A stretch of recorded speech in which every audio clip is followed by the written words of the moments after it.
और मैं हूं बाबर मुगल। नाजरीन, इस वक्त मैं मौजूद हूं नग्याल ऑफिस, जहां पे हमारे दोस्त और CDA एम्प्लॉयज़ पाशा ग्रुप के जनरल सेक्रेटरी इज़्ज़त कमाल पाशा हमारे दरमियान मौजूद हैं। फ़रद कमाल पाशा एक नाम ही नहीं, एक खिदमत का नाम है। इसी स्लोगन से आए इनसे बात करते हैं कि ये क्या कहते हैं। अस्सलाम वालेकुम। वालेकुम सलाम। इज़्ज़त भाई, कैसे हैं आप? अल्लाह का शुक्र। खैरियत से? माशाल्लाह बड़ा एनर्जेटिक वर्किंग जारी है।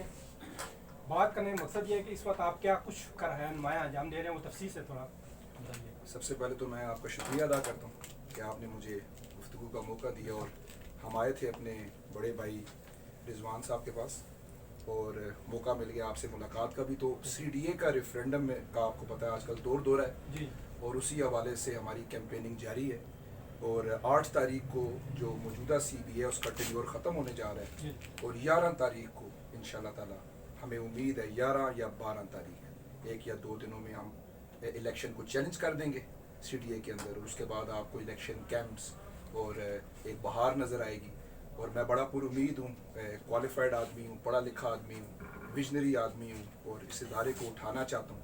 और उसी हवाले से इंशाल्लाह मुझे उम्मीद है कि CDA का मज़दूर हमारा साथ देगा और पाशा ग्रुप को कामयाब करेगा और हम इस इदारे का वक़ार और इसका स्ट्रक्चर हम बेहतर करेंगे। लामाला विजनरी अफराद को आगे आना चाहिए। तो आपकी वर्किंग कहाँ तक पहुँची इस वक्त तक? हमारी वर्किंग जो कैंपेनिंग है वो तकरीबन हम 400 साढ़े 400 के करीब राब्ता मुहिम कर चुके हैं। आप समझें कि 16,000 मुलाजमीन हैं CDA के, जिसमें से तकरीबन कम व बेश 10 से 12,000 लोगों ने वोट पोल करना है। और मैं बड़े हक और दावे के साथ ये कह सकता हूँ कि शायद मेरे जो मद्दे मुकाबिल यूनियंस हैं उनको छोड़ के मैं हमारी वाहिद यूनियन है जो हर वर्कर तक पहुँची है और मैं बड़ा मुतमईन हूँ। हमारी वर्किंग मुकम्मल है। हमने ग्रास रूट लेवल माली, बेलदार, खाकरोब, नायब कासिद, सिक्योरिटी गार्ड, PN जो मुतवसर तबका है, मैं इंशाल्लाह ताला उसकी आवाज़ हूँ और हमने उन तक अपना मैसेज पहुँचाया है कि पढ़ी लिखी क़यादत को मौका दें। अगर आप अपने हुकूक का तहफ़्फ़ुज़ चाहते हैं तो हमारी कैंपेनिंग मुकम्मल है। अब हमारे रेफरेंडम का दौर है। कहाँ तक आप टफ टाइम दे सकेंगे आप मुकदमे? देखें जी, इज़्ज़त और ज़िल्लत अल्लाह के हाथ में है। इंसान कोशिश कर सकता है, बाकी इज़्ज़त और ज़िल्लत मेरे रब के हाथ में है। और मेरा ख्याल है कि अमल का दारोमदार नीयत पे है। हमारे मुखालिफिन की 15 साल कारकर्दगी, मेरा ख्याल है कि यही जवाब होगी आपके सवाल का कि अगर मज़दूर को प्लॉट नहीं मिला, मज़दूर को भर्ती नहीं मिली, मज़दूर को प्रमोशन नहीं मिली, सबसे बढ़ के मज़दूर को अगर इज़्ज़त नहीं मिली, तो वो इंशाल्लाह ताला पाशा ग्रुप के पास आएगा। ये वो पाशा ग्रुप है जिसने उसको पेंशन दी, अस्पताल दिया, कब्रिस्तान दिए, भर्ती दी और इज़्ज़त दी।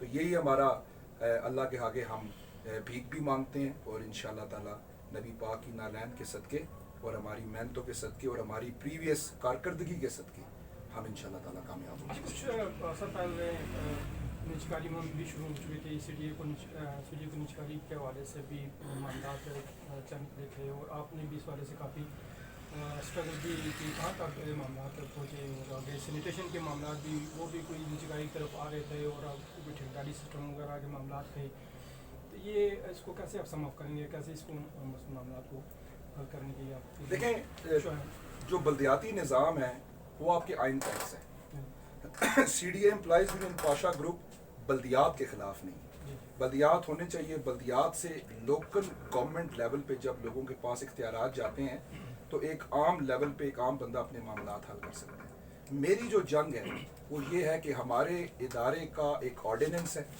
जिसको प्रेसिडेंशियल तहफ़्फ़ुज़ हासिल है। हमारे इदारे के अंदर 16,000 मुलाजमीन नहीं है, 16,000 ख़ानदान है और यहाँ से करोड़ों लोग पेंशन लेते हैं। और हमारा 92 का सर्विस रेगुलेशन है।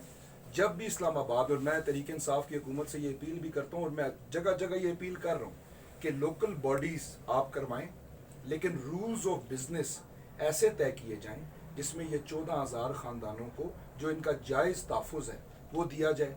और उसके मुताबिक अगर लोकल गवर्नमेंट एक्ट लाया गया जिसके अंदर एक CDA का और लोकल गवर्नमेंट एक्ट का कोऑर्डिनेशन हुआ, जिसमें मज़दूर को बेरोज़गार ना किया गया, उसकी पेंशन ना ख़त्म की गई, उसका अस्पताल ना ख़त्म किया गया और उसी मैन पावर को इस्तेमाल करके इस्लामाबाद को एक ब्यूटिफिकेशन लेवल पे one of the toppest city पे लेके जाया गया, तो इंशाल्लाह ताला ये मामला ठीक हो जाएंगे। اور ٹھیکیداری نظام پرائیویٹائزیشن یہ ایک چور رستہ ہوتا ہے کرپشن کرنے کا. سینیٹیشن کے 4 سیکٹر ٹھیکے پہ گئے ہیں. اب ٹھیکیدار کیا کرتا ہے کہ وہ 20 بندوں کا کام یا 100 بندوں کا کام, بندے وہ 4 رکھتا ہے, سی ڈی اے سے بل وہ 100 بندوں کا لیتا ہے. تو یہ گورنمنٹ کے اوپر ایک بوجھ آتا ہے. گورنمنٹ 100 بندوں کا پیسہ پے کرتی ہے ٹھیکیداری نظام میں, جس کا نقصان گورنمنٹ کے خزانے کے اوپر آتا ہے. تو یہ کرپشن کا ٹھیکیداری نظام ایک ایسا رستہ ہے. ہاں, تھرو پراپر بڈنگ ہو, ٹھیکیداری نظام ہو, اس کی جو سی ہے وہ پیوریفیکیشن ہو, تو اس سے آپ دیکھیں کتنے کتنے بڑے پروجیکٹس بنے ہیں اسلام آباد کے اندر. لیکن جو سی ڈی اے کے ادارے ہیں, ڈائریکٹریٹس ہیں, اس میں مشینری موجود ہے, بلڈنگز موجود ہیں, مین پاور موجود ہے, رولز اینڈ ریگولیشنز موجود ہیں.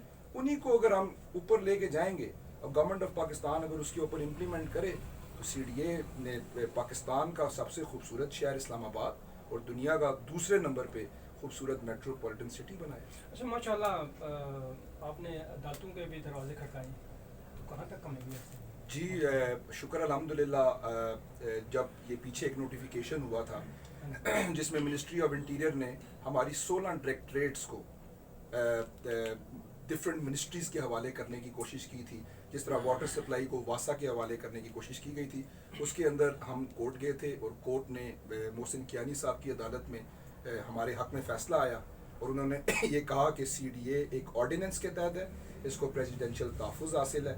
جب تک اس کے آرڈیننس میں امینڈمنٹ نہیں کی جاتی, آپ ان ملازمین کو کسی اور منسٹری میں نہیں بھیج سکتے ہیں.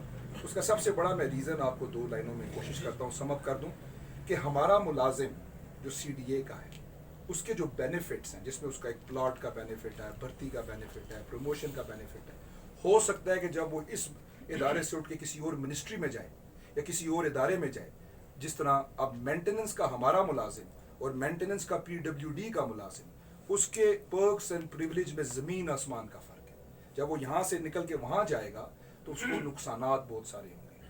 اور قانونی طور پہ یہ تبھی کیا جا سکتا ہے کہ جب کوئی آرڈیننس میں اندر امینڈمنٹ لائی جائے, لیکن اس کے تمام تر مراد کو تحفظ پھر بھی دیا جانا چاہیے, اور اگر وہ دیا جائے گا تو ہمیں کوئی اعتراض نہیں. بہت شکریہ اپنا عزت کمال پاشا صاحب, آپ نے ٹائم دیا. اور رضوان نگران صاحب چونکہ ہمارے دوست ہیں, اور ان کے پاس آپ آئے ہیں ریفرینڈم کے حوالے سے تائید لینے کے لیے. بیسیکلی آپ ینگ ہیں اور ماشاء اللہ انرجیٹک بھی ہیں, اور ورکنگ پوزیشن بھی آپ کی ہم دیکھتے رہتے ہیں. ماشاء اللہ ہماری دعائیں آپ کے ساتھ ہیں. تو ناظرین, یہ تھے عزت کمال پاشا صاحب, general secretary C D A employees union Pasha group. بہت سی پیاری باتیں انہوں نے کی ہیں, ہم ان کے لیے دعا گو ہیں.